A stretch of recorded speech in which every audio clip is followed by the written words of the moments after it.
بسم اللہ الرحمن الرحیم۔ آج کے پروگرام کے ساتھ میں ہوں نصر اللہ ملک۔ ناظرین، سوئٹزرلینڈ میں امریکہ اور ایران کے مابین مذاکرات جاری ہیں۔ ان مذاکرات کی ثالثی اور میزبانی پاکستان کر رہا ہے۔ پاکستان کا نام گونج رہا ہے نہ صرف سوئٹزرلینڈ میں بلکہ پوری دنیا میں پاکستان کی کوششوں کو سراہا جا رہا ہے، اور یہ کہا جا رہا ہے کہ پاکستان نے امن کے لیے جو کردار ادا کیا وہ ایک تاریخی کردار ہے۔ امریکی نائب صدر ہوں یا امریکی پریزیڈنٹ، اس وقت ایران کی قیادت ہو یا دنیا بھر کے حکمران، سبھی پاکستان کی لیڈرشپ کی تعریفیں کر رہے ہیں۔ سبھی اس بات کو مان رہے ہیں کہ پاکستان کے وزیر اعظم شہباز شریف نے اور پاکستانی فوج کے سربراہ فیلڈ مارشل سعید عاصم منیر نے دن رات ایک کر کے دنیا کو جنگ سے بچایا۔ جنگ سے بچانے کے بعد امریکہ اور ایران کو ایک ٹیبل پر لانے کی کوششیں وہ بھی پاکستان کی کامیاب ہوئیں۔ اسلام آباد میں مذاکرات ہوئے اور مذاکرات کے نتیجے میں دونوں ملکوں کے مابین پھر جنگ بندی بھی ہوئی۔ حالات کئی بار اتار چڑھاؤ کا شکار ہے، لیکن پاکستان نے ہمت نہیں ہاری اور پاکستان کی سول اور ملٹری قیادت نے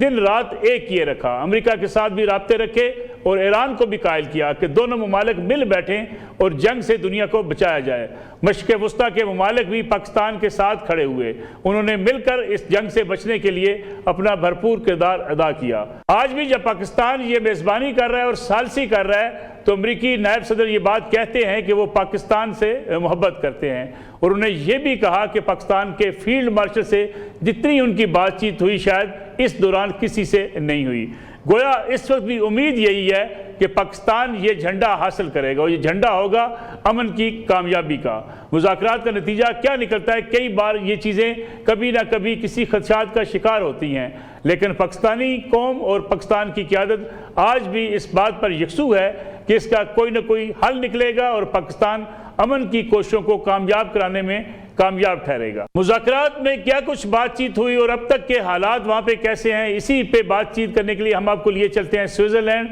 جہاں پاکستان ٹیلی ویژن کے ہیڈ عادل شاہ زیب ہمارے ساتھ موجود ہیں۔ ان سے پوچھیں گے کہ اس وقت وہاں صورتحال کیا ہے۔ عادل شاہ زیب، بہت بہت شکریہ پروگرام میں وقت دینے کا۔ عادل صاحب، ایک تو بتائیے گا ٹاکس کس سطح پہ پہنچی ہیں، دوسرا یہ بھی بتائیے گا بطور ایک پاکستانی جرنلسٹ یعنی آپ کی فیلنگز کیا ہیں اس وقت جس وقت پوری دنیا کی میڈیا کی نگاہیں اسی ٹاکس کے اوپر ہیں؟ بہت شکریہ ملک صاحب۔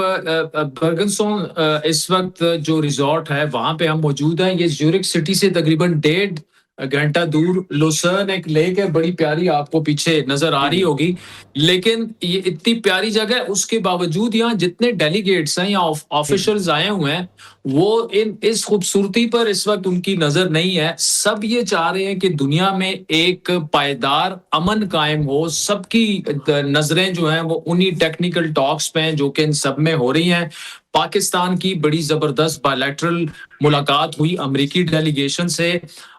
پھر اس میں جے ڈی وینس کی قیادت میں پھر جے ڈی وینس نے جو ہے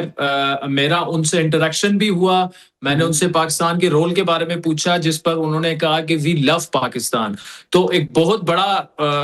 بہت بڑی بات انہوں نے کی ہے، پاکستانی لیڈرشپ کے کردار کو انہوں نے سراہا۔ اس کے بعد پھر ایرانین لیڈرشپ سے ملاقات ہوئی، پاکستان کی بڑے اچھے ماحول میں ہوئی، اور پھر سب سے اہم خبر کہ جو کوڈ میٹنگ ہے جس میں کہ قطری وزیر اعظم بھی شامل ہوئے، جس میں Pakistani prime minister, C D F, یہ سارے شامل ہوئے، اور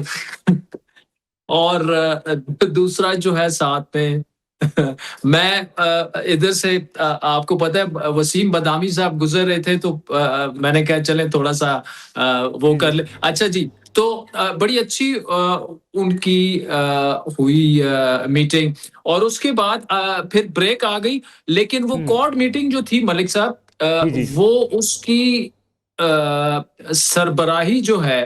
وہ پاکستان نے کی۔ یہ بڑی اہم بات ہے۔ اب اس کے بعد بریک آئی ہے، اور بریک کے بعد 2 مزید سیشنز ہونے ہیں، لیکن انتھوزیازم نظر آ رہا ہے، لگ رہا ہے کہ بات آگے کی طرف بڑھ رہی ہے۔ جے ڈی وینس کی ٹاک آپ نے سنی، پرائم منسٹر شہباز شریف صاحب کی ٹاک آپ نے سنی، قطری پرائم منسٹر کی ٹاک آپ نے سنی، بات اچھی طرف جا رہی ہے۔ سب کہہ رہے ہیں کہ یہاں سے شہباز شریف صاحب نے کہا ہم کچھ ایک ڈاکومنٹ لے کر اٹھیں گے، اس کا مطلب میمورینڈم آف انڈرسٹینڈنگ کے علاوہ بھی کچھ نہ کچھ ہونے جا رہا ہے، اور مجھے ایسا لگ رہا ہے کہ شاید یہ معاملہ کل پہ چلا جائے، پرسوں پہ بھی جا سکتا ہے۔ ٹیکنیکل لیول ٹاکس ہیں، لیکن یہ ساری جو چیزیں ہیں یہ بڑی میں نے کہا میں آپ سے شیئر کر لوں. جی سر. عادل صاحب، آپ نے امریکی نیب صدر جے ڈی وینس سے بھی انٹرویو کیا، آپ وزیر اعظم شہباز شریف صاحب سے بھی ملے، ان سے بھی بات چیت کی. اس وقت جو پاکستان کا کردار ہے، خاص طور پہ اگر ہم بات کریں ہماری سول جو ملٹری ڈپلومیسی ہوئی ہے اس پوری جنگ کے دوران، پھر جنگ کو ختم کرانے کے لیے جو پاکستان کا کردار ہے، وزیر اعظم شہباز شریف صاحب کا، فیلڈ مارشل سعید عاصم منیر صاحب کا، وہ ان رہنماؤں کی نظر میں جو ہے ایسا ہی ہے جیسا کہ کچھ بیانات سامنے آ رہے ہیں؟ دیکھیں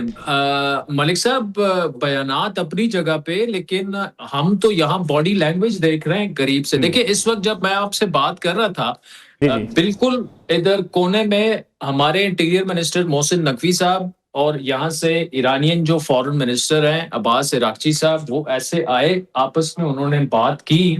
اور جو وارم تھا، جو آپس میں ان کا تھا، وہ بالکل ہمیں سامنے نظر آ رہا تھا. تو ہم یہاں دیکھ رہے ہیں. دیکھیں جے ڈی وینس کا یہ کہنا کہ مجھے جو انڈین پسند ہے وہ میری بیوی ہے، لیکن جو پاکستانی پسند ہے وہ فیلڈ مارشل عاصم منیر ہے، اور پچھلے 3 ماہ میں نے ان سے زیادہ تو کسی سے بات ہی نہیں کی. اور پھر ایرانین لیڈرشپ کی سنیں تو وہ کہتے ہیں ہمارے لیے جتنی قربانی پاکستان نے دی کسی ایک ملک نے جو ہے وہ نہیں دی. تو سر یہ ساری چیزیں ریفلیکٹ یہی کرتی ہیں کہ وہ نہ صرف منہ سے کہہ رہے ہیں بلکہ اپنے کردار سے وہ یہ شو کر رہے ہیں کہ کانڈکٹ سے پتہ بھی چل رہا ہے کہ وہ ایڈمٹ کر رہے ہیں. دیکھیں آج جے ڈی وینس نے جتنی تعریف کی ہماری لیڈرشپ کی، پھر قطری پرائم منسٹر نے کی. دنیا کا کوئی ایسا ملک نہیں ہے سوائے ایک ہمارے ہوسٹائل پڑوسی کے جنہوں نے ابھی تک کنجوسی دکھائی ہے پاکستان کی تعریف میں. ادروائز تو you pick up the country and they are praising Pakistan. P four stands for peace in Pakistan. Adil sahab, آپ نے بڑے انٹرنیشنل ایونٹس کور بھی کیے، اور آج بھی بڑا اہم موقع ہے کہ آپ وہاں پہ موجود ہیں. بطور ایک سینئر جرنلسٹ کے آپ پاکستان کی سفارتی کامیابی کو آنے والے دنوں میں پاکستان کی عالمی سطح پہ حیثیت کو کیسے دیکھتے ہیں؟ دیکھیں عالمی سطح پر حیثیت تو الحمدللہ ہم نے دیکھ لی، ڈپلومیٹک ایکسیلنس پاکستان کی کافی ہو گئی ہے. لیکن یہ بھی ظاہری بات ہے اب ہماری لیڈرشپ کا امتحان ہے کہ اس کو کیسے اکنامک پراسپیرٹی میں بدلتے ہیں. گورنمنٹ کے لیے چیلنج ہوگا، لیکن ابھی تک ان 3 سالوں میں 3-3.5 سالوں میں انڈر پرائم منسٹر شہباز شریف جس طریقے سے گورنمنٹ نے پرفارم کیا ہے، تو آئی ایم پریٹی شیور کہ انشاءاللہ we should be on the right track. اور دوسرا جو آپ بنیان المرصوص سے شروع ہوں اور آج تک آ جائیں، کہاں پاکستان اور کہاں یہ برجن سٹون ریزورٹ جہاں پر دنیا بھر کا میڈیا ہو، دنیا بھر کی نظریں ہوں اس پر، اور نام پاکستان کا لیا جا رہا ہو کہ جی دنیا میں امن آ رہا ہے اور وہ پاکستان کی وجہ سے امن آ رہا ہے. تو یہ جو ساری چیزیں تھیں ملک صاحب، یہ آپ کے سامنے رکھ دی. اب مجھے اجازت دیجیے کیونکہ آفیشیل انگیجمنٹ کے لیے مجھے بلا لیا گیا ہے. Adil Shah sahab, thank you very much for joining us. آپ نے ہمیں ڈیٹیل سے بھی آگاہ کیا، اور اس وقت پاکستان کی جو وہاں پہ چرچے ہیں اس کا بھی آپ تذکرہ کر رہے تھے. لیکن ایک بریک کا وقت ہوا ہے، بریک سے واپس آئیں گے تو 2 سینئر تجزیہ کار جناب محسن بیگ صاحب اور اویس توحید صاحب ہمارے ساتھ موجود ہوں گے. جائزہ لیں گے امریکہ اور ایران کے مابین ہونے والے ان مذاکرات میں کیا نتیجہ نکلے گا، پاکستان کا کردار پورے ان معاملات میں کیسا رہا، اس پہ بات کریں گے ایک بریک کے بعد. پروگرام ایک بار پھر خوش آمدید. ہمارے ساتھ موجود ہیں سینئر تجزیہ کار محسن بیگ صاحب، جبکہ ان کے ساتھ تشریف رکھتے ہیں سینئر صحافی تجزیہ کار اویس توحید صاحب. محسن بیگ صاحب، آغاز میں آپ کی طرف آتا ہوں میں. مذاکرات جاری ہیں اس وقت سوئٹزرلینڈ کے اندر. پاکستان نے ایک بڑا کردار ادا کیا اور پاکستان کی ان تمام کوششوں کو ہر کوئی جو ہے اس کی تعریف بھی کر رہا ہے. یہ اتار چڑھاؤ کا شکار رہے مذاکرات امریکہ اور ایران کے مابین. لیکن اگر دیکھا جائے تو پاکستان کی لیڈرشپ، وہ ملٹری اور سول لیڈرشپ دونوں نے جو بھرپور طریقے سے کردار ادا کیا، آپ سمجھتے ہیں کہ پاکستان جو ہے اس کی کوششیں کامیاب ہوئی ہیں اور مذاکرات جو ہے حتمی شکل تک جب پہنچیں گے تو یہ کریڈٹ پاکستان کو ہی جائے گا؟ بہت شکریہ ملک صاحب. بیسیکلی تو اس میں کوئی شک نہیں ہے، پوری دنیا پاکستان کے جو اس کردار کو، ثالثی کے کردار کو اپریشیٹ بھی کر رہی ہے اور ان ایفرٹس کو اپریشیٹ کر رہی ہے جو ہم نے لاسٹ 3 ماہ میں کی، اور اس کو کنکلوڈ بھی کیا ایز اے میڈیٹر. اور ہمارا جو پاکستان کا پروفائل ہے الحمدللہ وہ ساری دنیا نے ریکگنائز بھی کیا، اور پوری قوم جو ہے پاکستانی، میرے خیال میں پاکستانی ہسٹری میں یہ پہلی بار ایسا ہوا کہ پاکستانی اپنے آپ کو پراؤڈ فیل کر رہے ہیں ایز اے نیشن، اور میں سمجھتا ہوں کہ اس کو کنٹینیو کرنا چاہیے، اور ہمیں بھی ایز اے ایک نیشن جو ہے وہ پوری دنیا میں اپنا جو ہے امیج اس کو برقرار رکھنے کی ضرورت ہے۔ اور یہ کام جو ہم نے کر کے دکھایا ہے، اللہ کرے یہ آگے چل کے یہ جو معاہدہ ہے یہ پرماننٹ سولوشن کی طرف بھی جائے، کیونکہ بہت سارے ایسے قوتیں اور ملک ہیں جو سپوائلر کنٹریز ہیں، جنہوں نے جو چاہتے نہیں کہ یہ امن معاہدہ ہو، اور وہ یہ بھی نہیں چاہتے تھے کہ یہ امن معاہدہ ہمارے ذریعے ہو، وہ اللہ نے کر کے دکھا دیا ہے، لیکن آگے بھی اس میں بڑی احتیاط کی ضرورت ہے۔ وہ چاہیں گے کہ یہ معاہدہ جو ہے وہ پرماننٹ نہ ہو، لیکن الحمدللہ ابھی تک تو سو فار سو گڈ۔ تو بہت ہی مبارکباد ہے پورے قوم کو، اور جن لوگوں نے ہماری ملٹری اسٹیبلشمنٹ نے، گورنمنٹ نے جو اس میں کردار ادا کیا، وہ بہت ہی اپریشیٹیبل ہے۔ ایک صاحب، ایک جو لفظ ہے، ایک ٹرم ہے جو خاص طور پہ استعمال کی گئی ان پورے مذاکرات کے اندر، وہ یہ ہے کہ جی ملٹری ڈپلومیسی،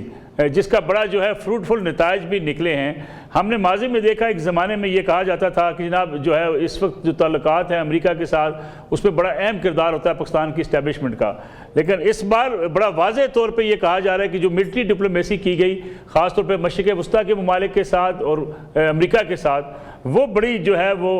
ثابت ہوئی، اس بات کی علامت ثابت ہوئی کہ پاکستان کو یہ تمام معاملات میں جو ہے وہ آن بورڈ بھی رکھا گیا اور پاکستان کی بات تسلیم کی گئی، ایران نے بھی اور امریکہ نے بھی۔ ملک صاحب، اس کا بیک گراؤنڈ تو سٹارٹ ہوتا ہے لاسٹ ایئر جو ہم نے انڈیا سے جنگ ماشاءاللہ جیتی، اس میں بھی ہماری جو ملٹری اسٹیبلشمنٹ ہے اس کا جو کردار تھا، اور جس بریوری سے انہوں نے اپنے سے بہت ہی بڑے ملک کو بالکل چاروں چانے چھت کیا،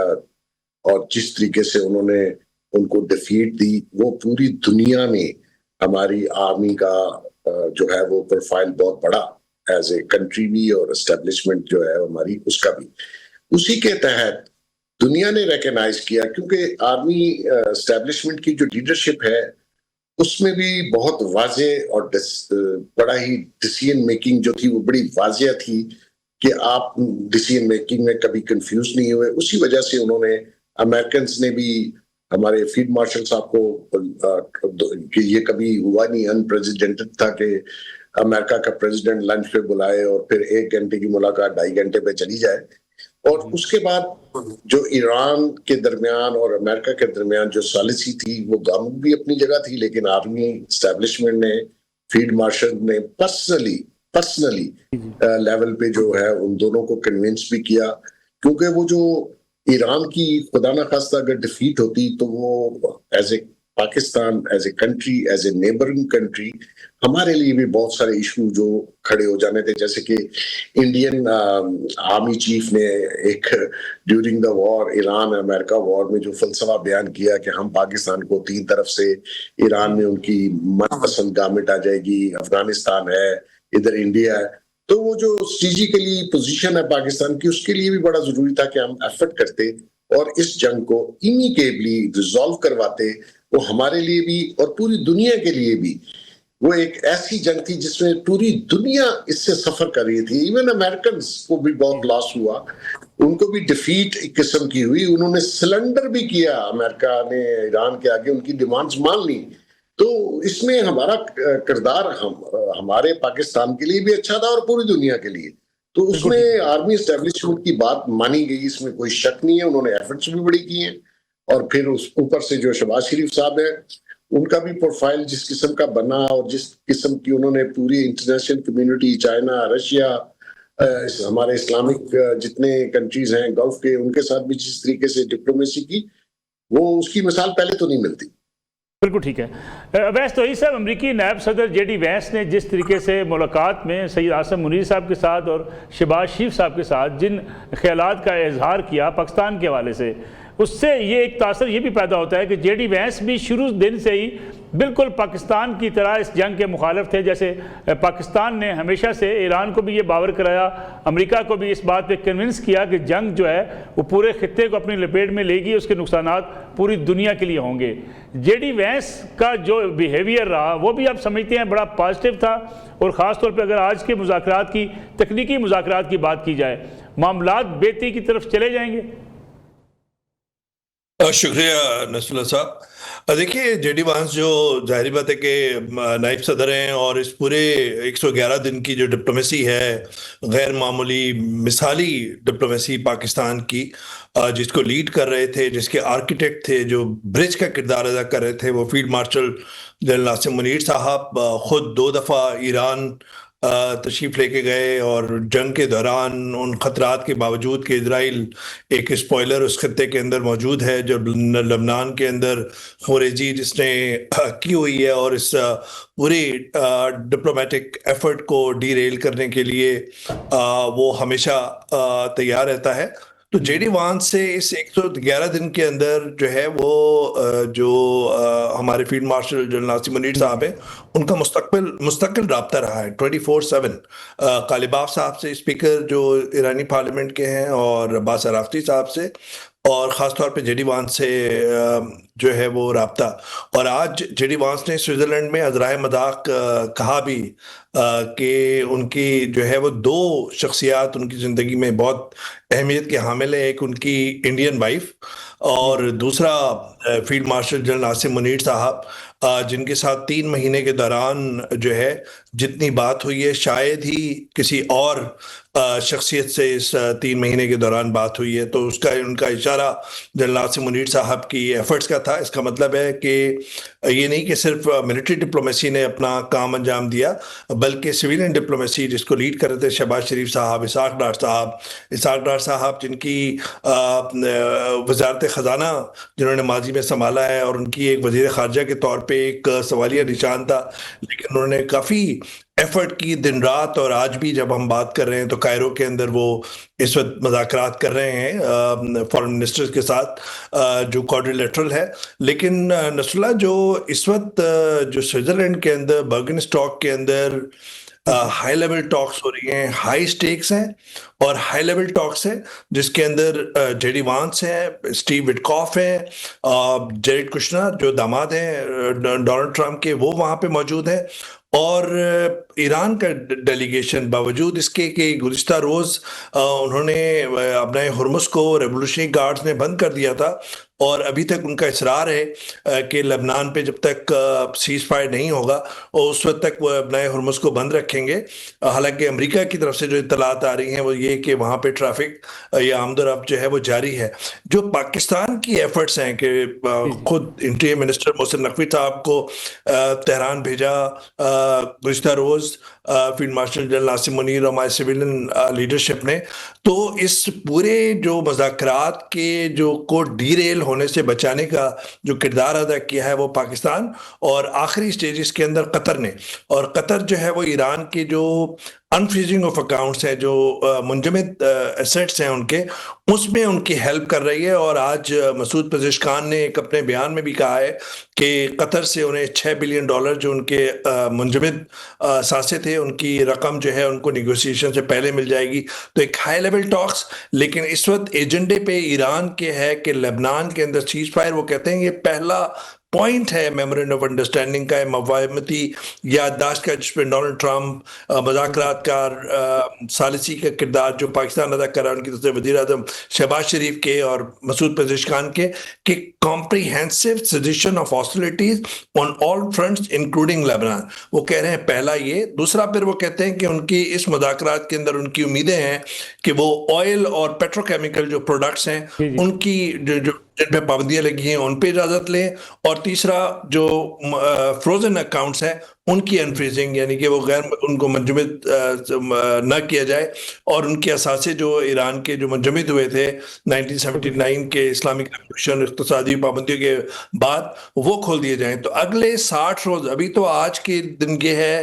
کہ امریکہ اپنا لیوریج نتنیاہو اسرائیل پہ کتنا استعمال کرتا ہے۔ ایز وی اسپیک، جس طرح میں آپ سے بات کر رہا ہوں، بیروت میں میرے رابطے ہوئے ہیں، اور وہاں پہ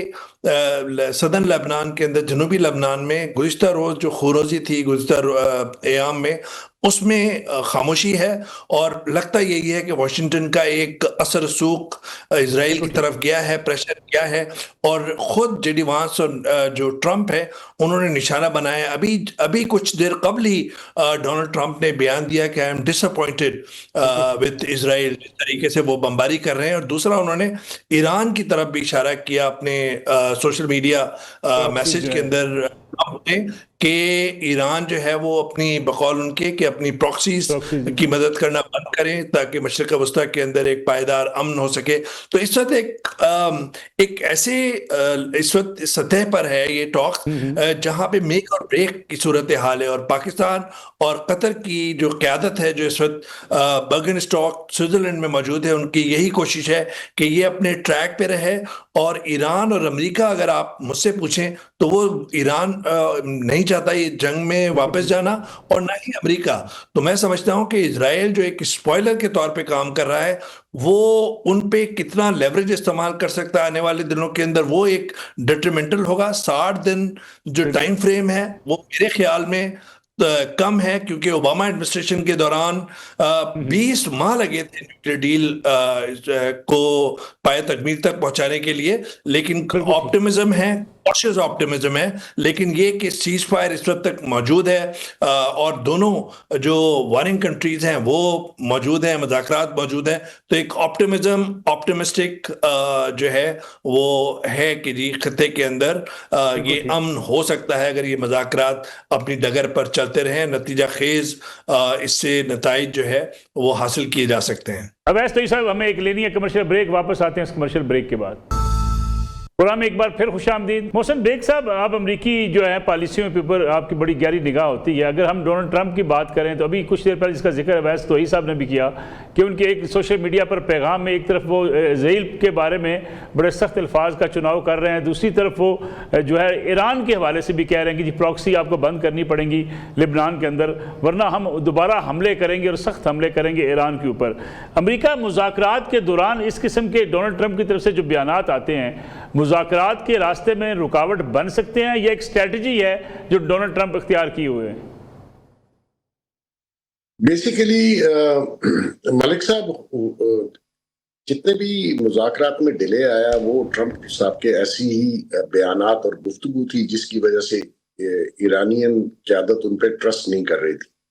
اور ابھی بھی یہ اسٹیٹمنٹ انہوں نے I don't know out of frustration دے دی، کیونکہ اس وقت اور اس مذاکرات کے بعد بھی اور اس مذاکرات کے دوران بھی امریکہ کی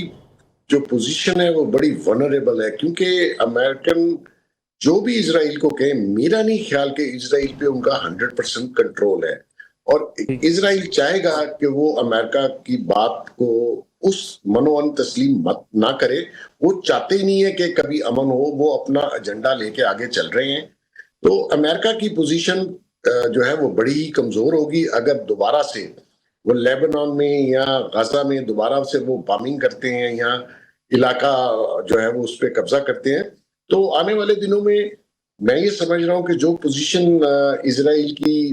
لیوریج تھا امریکہ کے ساتھ وہ شاید نہیں ہوگا، کیونکہ اس وار نے جو ایکسپوز کیا اسرائیل کو دنیا کے سامنے، جو ظلم انہوں نے کیے، اور جو امریکہ کی عوام کے سامنے جو ایکسپوز ہوئے اسرائیلی، کیونکہ جو جے ڈی وینس صاحب نے کچھ دن پہلے یہ بیان دیا تھا کہ اگر امریکہ جو ہے وہ جو جس طریقے سے آپ کو 3.8 بلین ایئرلی ایڈ دے رہا ہے ویپنز میں بھی اور ہر چیز میں، تو وہ اگر پیسے اتنے دینے کے بعد بھی اگر آپ ان کی بات نہ مانیں اور امن قائم نہ ہونے دیں نیبرنگ کنٹریز میں، تو نیچرلی ان کی فرسٹریشن آپ کو نظر آئے گی۔ جہاں تک انہوں نے ایران کی پراکسی کی بات کی ہے، دیکھیے 47 ایئرز ان کے اوپر ایمبارگو رہا، اور اسرائیل جو ہے نیوکلیئر ڈیٹرنس رکھتے ہوئے بھی ڈکلیئر نہیں کر رہا بیکاز آف امریکہ. لیکن سارا پریشر آپ نے ایران پہ ڈال دیا, جو کہ پہلے دن سے وہ کہہ رہے ہیں کہ ہم نیوکلیئر ویپن نہیں بنا رہے, ہم نے نیوکلیئر کو پیسفل پرپسز کے لیے استعمال کرنا ہے, جو کہ باقی دنیا بھی کر رہی ہے. لیکن ان کا اتنا زیادہ پروپیگنڈا تھا اسرائیل کا, جی ویپن بنا رہے ہیں, جو وہ پہلے دن سے کہہ رہے ہیں نہیں بنا رہے, آج بھی وہ کہہ رہے ہیں نہیں بنا رہے. IAEA نے بھی کہا کہ وہ ویپن نہیں بنا رہے, لیکن پروپیگنڈا رک نہیں تھا, اور اسی وجہ سے انہوں نے امریکنز کو گھیر گھار کے ایران پہ حملہ بھی کروا دیا, جس کو اب وہ امریکن یہ سوچ رہے ہیں کہ ہم سے غلطی ہوئی. تو میں یہ سمجھتا ہوں کہ یہ تھریٹ امریکہ کے لیے اسرائیل والی رہے گی, اور وہ چاہیں گے کہ یہ مذاکرات کہیں نہ کہیں آ کے ناکام ہو. بالکل ٹھیک ہے. اب سعید صاحب, ہمارے یہاں جو لوکل جو ہماری سیاست ہے, مقامی سیاست, اس میں بعض لوگ یہ اعتراضات اٹھاتے ہیں, جی ٹھیک ہے سفارتی کامیابی بہت بڑی ہے, پاکستان نے ثالثی کا کردار بھی ادا کر لیا, امریکہ ایران کو قریب بھی لے آیا, لیکن پاکستان کو فائدہ کیا ہوگا؟ یہ سفارتی کامیابیاں جو ہیں وہ ملک کی معیشت کے لیے, ملک کے بین الاقوامی تعلقات کے لیے کچھ سود مند ثابت ہوں گی؟ دیکھیے, یہ ان لوگوں کا خیال ہے جن کا ویژن جو ہے بہت ہی تنگ نظری پر بنیاد ان کی تنگ نظری پر ہے. یہ تو بہت تنگ نظری والا ویژن ہے کہ پاکستان کو کیا فائدہ ہوگا, سعودی عرب سے کتنے پیسے مل جائیں گے. آپ یہ دیکھیے میری اور آپ کی زندگی میں, محسن بیگ صاحب کی زندگی میں نصر اللہ, کہ پاکستان کے ایسے لمحات آئے ہیں جب وہ پوری دنیا کے اندر ان کا بیانیہ جو ہے وہ مانا جا رہا ہے, ان کی جو پوزیشن ہے, ایک یونیک پوزیشن, اس کو تسلیم کیا جا رہا ہے, ان کے عزت و وقار کے اندر اضافہ ہوا ہے. کیا یہ ایک بہت بڑا گین نہیں ہے؟ کیا یہ گین نہیں ہے کہ انڈیا بالکل آئسولیشن کا شکار ہے؟ ان کے خود اخبارات کے اندر ان کے خود اپوزیشن جماعتوں نے مودی کو آڑے ہاتھوں لیا ہے کہ ان کی جو فارن پالیسی ہے وہ تنگ نظری, بگیٹڈ اور ایک نیشنل امبیرسمنٹ کا باعث بنی ہے. اس پورے تنازع کے دوران جو گزشتہ سال سے پاکستان نے جو ڈپلومیٹک وکٹریز لی ہیں, ابھی دیکھیے کہ میوچل ڈیفنس پیکٹ جو سعودی عرب کے ساتھ ہوا ہے, وہاں پر ہمارے ابھی ہزاروں ٹروپس وہاں پہ گئے ہیں, اور جو جتنی میری انفارمیشن ہے اس کے اندر یہ کہ تقریباً 54,000 ہمارے ٹروپس وہاں پر ہوں گے, بیس ان کو دیا جائے گا, وہاں پہ فائٹرز وہاں پہ موجود ہیں, میوچل ڈیفنس پیکٹ. اور جب یہ کانفلکٹ ختم ہوگا تو پہلی دفعہ پاکستان کی جو ملٹری ڈومیننس ہے اس کی ایک انروڈس ایک ملیں گی گلف ریجن کے اندر, مڈل ایسٹ کے اندر. اور آپ نے دیکھا کہ کس طریقے سے لبنان کا اس جنگ کے دوران لبنان کا آرمی چیف جو ہے وہ ہمارے فیلڈ مارشل سے ملنے آیا, اور کس طریقے سے J D once, Donald Trump, پوری دنیا کے اندر پاکستان کی واہ واہ ہو رہی ہے. یہ جو ایک امیج بلڈنگ ہے, یہ ایک دولت کے اندر کے کتنے بلین ڈالر مل گئے, اس میں شاید نہیں تولنا چاہیے. مجھے لگتا ہے کہ مستقبل کے اندر پاکستان کی جو ڈپلومیسی اس وقت کردار ادا کیا ہے, برخلاف اس کے کہ اس کا رزلٹ کیا ہوگا, وہ اس کے باوجود پاکستان کی امیج اور پاکستان کا جو ڈپلومیٹک پروفائل ہے اس کی بہت اپ گریڈنگ ہوئی ہے گزشتہ سال انڈیا کے سے کامیابی کے بعد. اور اس وقت جو مذاکراتی جو ثالثی کردار ادا کر رہا ہے مشرق وسطیٰ کے اندر پائیدار امن کے لیے, میں سمجھتا ہوں کہ یہ غیر معمولی اور مثالی کردار ہے پاکستان کا. بالکل ٹھیک ہے. محسن بیگ صاحب, جو اکثر لوگ یہ بھی بات کہتے ہیں کہ جناب مذاکرات اسلام آباد میں جب جو ہے اس کے التوا کا شکار ہوئے تو اس کے بعد سے مسلسل پاکستان کی جو سول اور ملٹری لیڈرشپ ہے وہ امریکہ کے ساتھ آن بورڈ رہی, دونوں اطراف سے ایک دوسرے کے پیغامات پہنچائے جاتے رہے, تبادلہ خیال ہوتا رہا, شرائط ایک دوسرے تک پہنچائی جاتی رہیں, کہیں بریک نہیں آئی. کیا یہ بات درست ہے؟ جی بالکل ملک صاحب, بالکل درست ہے. پاکستان نے انٹرنیشنل لیول پہ اور بٹوین ایران اینڈ امریکہ وہ اپنی کوششیں جاری رکھی, اور جو ایرانینز تھے وہ ریلیکٹڈ تھے, وہ اپنی ڈیمانڈ سے ہٹنا نہیں چاہ رہے تھے, اور وہ کوششیں پاکستان نے ہی ان کو راضی بھی کیا, اور پاکستانی ان کو ٹیبل پہ بھی لایا, اور جو اس قسم کی بھی ان کو شیورٹیز چاہیے تھیں وہ دی. اور اس میں کوئی شک نہیں ہے کہ پاکستان نے ایک لمحہ بھی بسائڈ کافی لوگوں نے اس پروسیس کو ڈیریل کرنے کی کوشش بھی کی, لیکن الحمدللہ ہماری کوششوں سے اللہ تعالیٰ نے پاکستان کو آج وہ عزت دی. جو بات آپ ابھی کر رہے تھے کہ جی کچھ لوگ کہتے ہیں ہمیں کیا فائدہ ہوگا, دیکھیے جو فائدہ پروفائل اور جو رسپیکٹ ملی ہے یہ بلینز آف ڈالر خرچ کر کے. بہت سے ممالک ایسے ہیں, میں نہیں لینا چاہتا, ان کے پاس بلینز آف ڈالرز ہیں, ان کو یہ عزت اللہ نے نہیں دی. ہمارے نیبر جو ہے انڈیا, آپ جیسے ہوئے توحید صاحب کہہ رہے تھے کہ انڈیا میں تو ماتم ہے, اور وہ ہمیں تو جس طریقے سے انہوں نے پروپیگنڈا کر کے, اور ابھی بھی جس طرح کی ان کی پراکسیز پاکستان میں, بلوچستان میں اور KPK میں جو ہمارے ساتھ وہ لوگ کر رہے ہیں, وہ تو مرے ہوئے ہیں کہ وہ بڑی اکانومی, بڑا ڈپلومیسی اور ایسا امیج اور فلاں امیج. آپ کو ریلائز کرنا چاہیے ہر چیز پیسوں میں تو نہیں ہو سکتی, لیکن وقت آئے گا کہ اس کے ثمرات بھی آپ کو پاکستان کو اور پوری قوم کو نظر بھی آئیں گے اور ملیں گے بھی. محسن بیگ صاحب, اویس توحید صاحب, دونوں مہمانوں کا بہت شکریہ. ناظرین, یہ آج کا پروگرام تھا. انشاءاللہ اگلے جمعے رات 10:02 پر آپ کی خدمت میں دوبارہ حاضر ہوں گے. اجازت دیجیے, اللہ حافظ.